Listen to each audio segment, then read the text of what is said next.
Memorias con olor a Romero fue mi primer libro. Me abrió la puerta para todo lo que viene después. Lo traduje al inglés, no lo traduje yo, bueno, lo hice traducir. Luego vino Mateo y yo, que es un libro muy facilito de leer, muy para niños, o sea, muy de mi corazón. Y luego, finalmente vino este, que es un libro de cuentos, ¿no? Con todos los animales que tengo yo aquí en el jardín. Ahorita, el propósito de ese libro fue ir creciendo. Este verano le voy a aumentar, o sea, ahorita que termine el verano, le voy a aumentar un capítulo con un grillo que se pasó a vivir a mi garaje, imagínate. Entonces, ese va a ser mi próximo capítulo del libro. Pero hoy, si tú me lo permites, quisiera regalarles un abrebocas porque ya estoy a punto de publicar el próximo libro y todavía no tiene nombre, pero ya tiene capítulos. Entonces, si tú me permites, me gustaría leer un poquito, aunque fuera un poco, de un capítulo, que probablemente va a ser el primero. Entonces, tiene más o menos la misma estructura del otro. Son mis vivencias, pero con historias contadas por otras personas. Todas son historias reales, porque yo he sido algo así como una esponja para atraer historias que me cuentan. Nunca las busco, pero me llegan. Entonces, esto empieza en la época en que entré al colegio. Sí, es mi historia del colegio. Y dice así: no recuerdo muchas cosas de mi paso por kinder. Fragmentos aquí y allá, mi fascinación por el número 2, parecido a un patico, el pánico que me embargó el día que no podía recordar hacia qué lado, si hacia la P y hacia cuál la Q. Pero lo peor llegó cuando la B y la D se me trastabillaron también. Y ya iba a llegar el bus. Y tenía que pasar al tablero ese día. Y odiaba el tablero. Como era asmática, ese polvito de la tiza me hacía estornudar. Además, las letras se me venían encima. Era demasiado cercano para mis escasos 5 años. Mi mundo hasta ahora había sido abierto, amplio. Cuando uno mira la vida desde lejos y se enfrenta a un tablero que te la delimita por delante, es como si el mundo se te estuviera viniendo encima, literalmente. Menos mal, la excusa del asma me funcionaba casi todo el tiempo y no me pasaban al tablero mucho. Pero ese día todos teníamos que pasar al tablero a dibujar las letras que una a una habíamos venido aprendiendo con ayuda de la cartilla Alegría de Leer. ¿Qué iba a hacer si me decían P y yo escribía Q? Podía escuchar ya el ruido del motor del bus subiendo por la calle y mi pánico se asemejaba al de la semana anterior cuando me había despertado de una pesadilla horrible. Soñé que me subía al bus en combinación y medias, pero sin el uniforme ni los zapatos, y todos los niños me miraban y se atacaban a reír. Pero ni la maestra que acompañaba el bus ni el chofer decían nada. Traté de bajarme del bus, pero las puertas ya se habían cerrado y la maestra me hacía señas de que fuera a sentarme. Me desperté empampada en sudor y con fiebre. Ese día no pude ir al colegio porque tenía bronquitis, como dijo el pediatra cuando pasó a verme camino del consultorio. Estuve todo el día en pijama y me mejoré con la ponimalta que me trajo Tutú a mediodía, su compañía y las historias que nunca le faltaban. Pero volvamos al presente. El bus llegó y yo esperaba que todos los niños me señalaran con el dedo, como en mi sueño, atacados de la risa. Pero nadie habló y yo me senté temblando en mi asiento. No recuerdo más. Debí superar el problema entre la P y la Q, la B y la D, y nunca se lo conté a nadie, ni se me volvieron a confundir las letras. Mi mamá me había llamado a su cuarto unos meses atrás. Tenía el directorio telefónico sobre las piernas, señal de que estaba lista para llamar a alguna parte. Tan pronto me vio entrar a su cuarto, me espetó. Es hora de que vaya al colegio. Está el de la presentación, que es grande, y el Liceo Santa Inés, que es chiquito, con menos niños. ¿Cuál prefiere? En mi casa, mejor dicho, en ninguna casa de Santander se tuteaba. Ni siquiera los casados lo hacían. tutearse, quiero decir. De manera que el estilo de mi mamá no me sorprendió. Mirando atrás, sí me parece raro que a una niña de 5 años se le pregunte dónde quiere estudiar. No es de extrañar que sin mucho criterio yo haya balbuceado. El chiquito. Mamá buscó rápido en el directorio y sin más preámbulos llamó a doña Inés la dueña. Así, a pupitrazos, se definió el curso de mi vida los siguientes 4 años. El Liceo Santa Inés era un colegio familiar. La dueña, Inés de Morales, y su cuñada Rosa eran las maestras. La hija de doña Inés, Aminta, nos enseñaba canciones, el hijo y el marido se ocupaban de la administración. Era chiquito, sí, lo que no me imaginé es que fuera tan chiquito. La familia vivía en una parte de la casa. Un salón grande albergaba todos los cursos en el lado opuesto. Las clases se impartían para todos al tiempo. Mientras un curso hacía tareas, el otro aprendía algo. Al final, a punta de repeticiones, todos aprendíamos. A la hora del recreo nos vendían papas chorreadas y Coca-Cola en un patio minúsculo donde después de comernos las onces jugábamos a la marisola, los perros quemados y no recuerdo qué más. Un día llegué a la casa y me encontré a papá leyendo El Tiempo, como era habitual. El periódico local, Vanguardia Liberal, llegaba muy temprano. Los repartidores lo entregaban casa por casa antes de las 6 de la mañana. Más tarde llegaba el primer avión a Bucaramanga y pasaban los mismos repartidores pregonando los 2 periódicos que venían en ese vuelo. Espectador y Tiempo. A veces le agregaban Vanguardia al pregón cuando el tiraje del día había sido mayor que las suscripciones. Digamos, en caso de un temblor u otra catástrofe natural, un hecho político importante o un accidente. Entonces cantaban Vanguardia, Espectador y Tiempo, y la gente salía a la calle a comprar los fresquitos al de la cicla. Mi papá tenía la suscripción de ambos periódicos y los leían de pe a pa, empezando por la página editorial llena de noticias políticas que eran, por así decirlo, el hilo conductor de las conversaciones en mi casa. Volviendo a mi historia, ese día mi papá estaba leyendo El Tiempo y mis ojos recorrieron el primer título. Mi cerebro conectó las letras y cuando abrí la boca, de mis labios salieron las palabras unas detrás de la otra. Fue un evento de una magnitud impresionante, pero lo más impresionante es que nadie se dio cuenta de que yo, Olga Lucía, acababa de leer mis primeras palabras. De ahí en adelante todo anduvo bien. Antes de finalizar el año dominé las sumas y restas, leía de corrido y nunca me fui en combinación y medias al colegio. El último día de clases pasó sin pena ni gloria en mi casa, desapercibido por todos, menos por Jorge, el novio de mi hermana Clara Inés. A mi cama, otra vez con asma, llegó con el libro más hermoso que haya tenido jamás.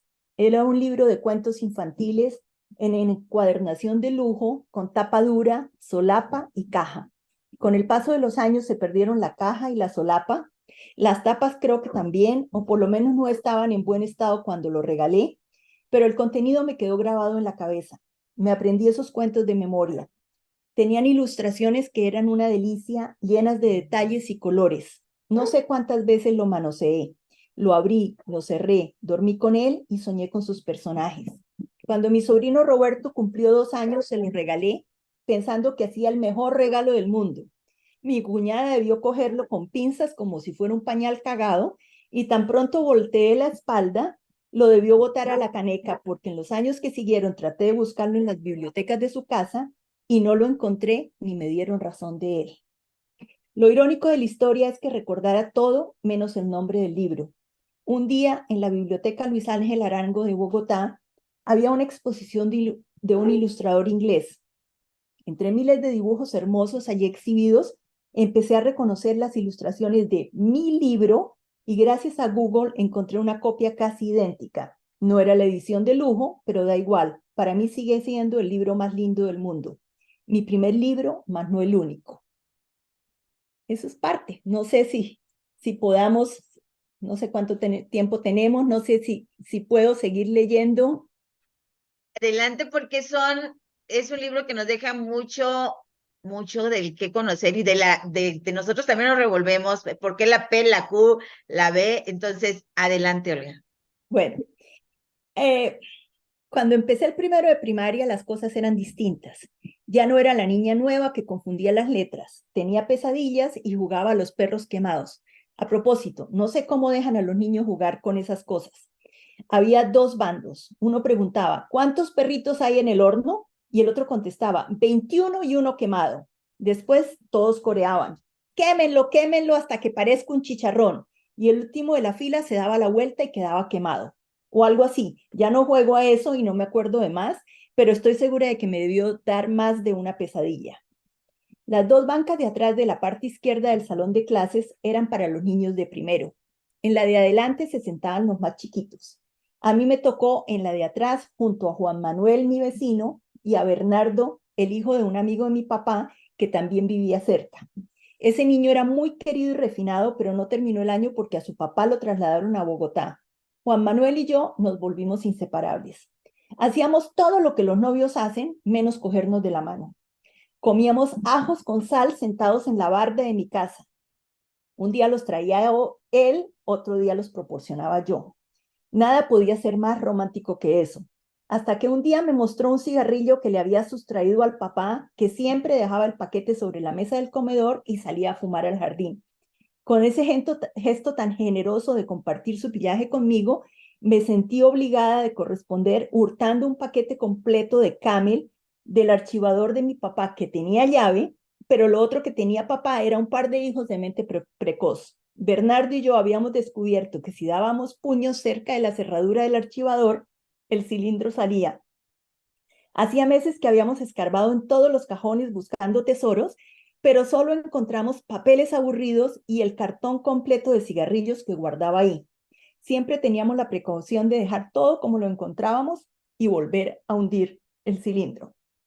En la parte exterior de la casa había una piedra suelta que Juan Manuel y yo retiramos con cuidado y con un alambre agrandamos el hueco lo suficiente para que cupieran ahí los cigarrillos y la cajita de fósforos que había tomado de la cocina. Desde ese día hasta que nos pillaron, fumamos un cigarrillo al día antes de que llegara el bus del colegio por la tarde. Las jornadas escolares eran de 8 a 12 y de 2 a 4 en ese entonces. Ah, sí, supongo que debo contar cómo nos pillaron. Un amigo del papá de Juan Manuel tuvo a bien pasar frente a mi casa justo en el momento en que él encendía el cigarrillo. Esa tarde, cuando Juan Manuel llegó del colegio, lo estaba esperando el papá con la correa de la verdad y un par de cuerazos fueron suficientes para que reconociera su culpa y jurara no volver a hacerlo. Al día siguiente volvimos al más inocente pasatiempo de comer ajos con sal. Nunca más hablamos de lo que había pasado. A mí nadie me involucró, pero sí doy fe de que Juan Manuel se sentó en posición incómoda un par de días en esa banca dura como la piedra. Fíjate que me encanta escuchar todo eso porque yo les voy a decir que si unimos memorias con honor a Romero y la primicia hoy de este siguiente ejemplar, nos vamos a topar, nos vamos a encontrar cosas que muchos desconocemos, pero agradecemos que tú no lo hayas dado a conocer, saber las vivencias, saber cómo se vivía o digo, cómo se vivía, porque nada más las vivencias ya son propias y únicas. Y el conocer, yo ahorita que conozco ya Bucaramanga, te puedo decir que es un lugar bello y relacionarlo con todo esto, relacionar ese juego que ustedes manejaban, que nosotros también en México, en Monterrey, Nuevo León, los quemados. Claro, es recordar, es regresar a la infancia que hace un par de años, no mucho, Más. pero no más, pero es agradable saber y que personas como tú, escritoras como tú, vengan y nos recuerden cosas que ocurrieron, un juego simplemente de Monterrey a Colombia, de Monterrey directamente a Bogotá, pero también conocer algo más de aquel que vive o que es de la localidad y se le han pasado ciertas cosas. Entonces, es padre volver a vivirlo y ahora sí que nos dejas con todo esto una inquietud tremenda para poder conocer ese nuevo ejemplar, algo más que trae el título, porque yo sé que viene cargado, igual que Memorias con olor a Romero, que tenemos que unirlo, tenemos que ligar este nuevo ejemplar con Memorias con olor a Romero, conocer quién es Mateo y yo, conocer también las aventuras en el jardín. Y si ustedes quieren saber un poquito de todo esto, yo los invito a que entren al canal de YouTube, El Autor y sus libros, porque ahí nos dice quiénes son y te vas a enterar qué platicamos en aquel momento. No, yo, Olga, de verdad que el saber de todo esto y el conocer y darlo a conocer a nuestro público hoy en Impacto Global Latino, estamos felices. Yo te lo recuerdo y te lo digo, lo viví contigo, ese gran juego, a la distancia, pero lo hemos vivido. Entonces, agradecidos de estar y permanecer unidos por estas grandes vivencias que nos hacen retroceder al pasado, viviendo el presente. Así es, así es. ¿Dónde podemos encontrar estos libros? ¿Dónde se encuentran posicionados? ¿Cómo buscarte en redes sociales? ¿Cómo saber de todo esto que tú has hecho? Mira, todos los libros se encuentran en Amazon. Creo que todas las ediciones Kindle son gratis. O sea, yo no planeo hacerme rica con estos libros ni nada de ese estilo. Mi único propósito es divulgar lo que yo he vivido, ¿no? Y este otro libro, yo espero poderlo colgar en Amazon antes de diciembre. Eh, y,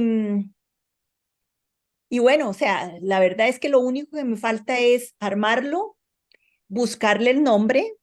No tiene nombre, pero pues yo me imagino que en el momento que empate todos los capítulos va a salir el nombre por ahí. Como tú dices, tiene que ser algo relacionado con memorias. Y, y no, o sea, yo espero estar ya ofreciéndoselo a mis lectores a más tardar en diciembre en la edición Kindle. Pues será un gusto que nos hagas partícipe, pero que nos hagas partícipe de este gran lanzamiento que yo sé que como los otros nos va a dejar algo que son muy objetivos y que nos van a invitar a seguir viviendo esa creatividad, a vivir con las memorias, con olor a Romero, que todavía, de verdad, todavía me acuerdo de Tete, todavía me acuerdo de todo eso, de los personajes de ahí, de Mateo y yo. ¿Quién era Mateo? Busquen quién era Mateo, ni crean que les vamos a decir. Y las aventuras en el jardín, ¿quiénes también forman parte? ¿Quiénes, qué personajes forman parte de las aventuras en el jardín? Tus redes sociales. Únicamente Facebook. Tengo una página en Facebook que se llama Olmuper. De resto nada más, yo no soy de redes sociales ni nada de ese estilo. Entonces, allá yo pongo las cosas en, en Facebook, ahí las encuentran, pero de resto nada. Tú eres mi mayor fuente de difusión. Entonces, Gracias por nombrarnos así, porque ya sabes que las puertas del canal, las puertas de nuestras redes sociales están abiertas. ¿Qué decir si tú tienes las llaves de ellas? ay, Entonces, gracias, tan te bella. esperamos, yo te espero y te invito, porque antes de diciembre, antes de que salga ese nuevo ejemplar, nos tenemos que ver y conocer un poquito más. Y cuando salga esto, saber en qué momento da luz pública este nuevo ejemplar. Por supuesto, Olga Lucía, Olga Lucía Mutis Peralta, gracias por haber estado y apoyarnos hoy en Impacto Global Latino en esta gran cruzada virtual hoy y también la tuvimos literaria. Gracias, gracias, gracias. a ti, muchísimas gracias y a todos los que nos escuchan, muchas gracias por haber estado aquí. Un abrazo a todos. Gracias, Olga.